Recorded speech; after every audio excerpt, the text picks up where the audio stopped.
Operation D ഹണ്ടിൽ ലഹരി സംഘങ്ങൾക്കെതിരെ സംസ്ഥാന തലത്തിൽ വ്യാപക നടപടിയെടുത്ത് പോലീസ് 285 ലഹരി വിൽപ്പനക്കാർ അറസ്റ്റിലായിട്ടുണ്ട്. 281 കേസുകൾ രജിസ്റ്റർ ചെയ്തു. പരിശോധനയിൽ MDMA, hashish oil, brown sugar അടക്കമുള്ള ലക്ഷക്കണക്കിന് രൂപയുടെ മയക്കുമരുന്നാണ് പിടിച്ചെടുത്തത്.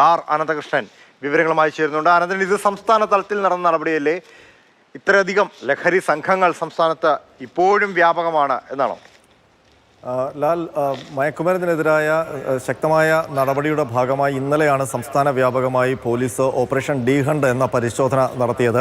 ഈ പരിശോധനയിലാണ് 285 ലഹരി വിൽപ്പനക്കാർ അറസ്റ്റിലായത്. 281 കേസുകൾ ഈ പരിശോധനയുമായി ബന്ധപ്പെട്ട് രജിസ്റ്റർ ചെയ്തിട്ടുണ്ട്. 1820 പേരെ കേന്ദ്രീകരിച്ചാണ് ഈ പരിശോധന നടത്തിയത്.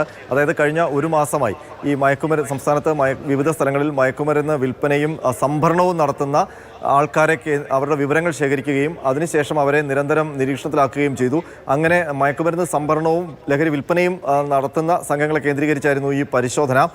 സംസ്ഥാന പോലീസ് മേധാവി ഷേഖ് ദർവേസ് സാഹിബിൻ്റെ നിർദ്ദേശാനുസരണം ക്രമസമാധാന ചുമതലയുള്ള ADGP MR അജിത് കുമാറിൻ്റെ നേതൃത്വത്തിലാണ് ഇത്തരമൊരു സംസ്ഥാന വ്യാപക പരിശോധന നടത്തിയത്.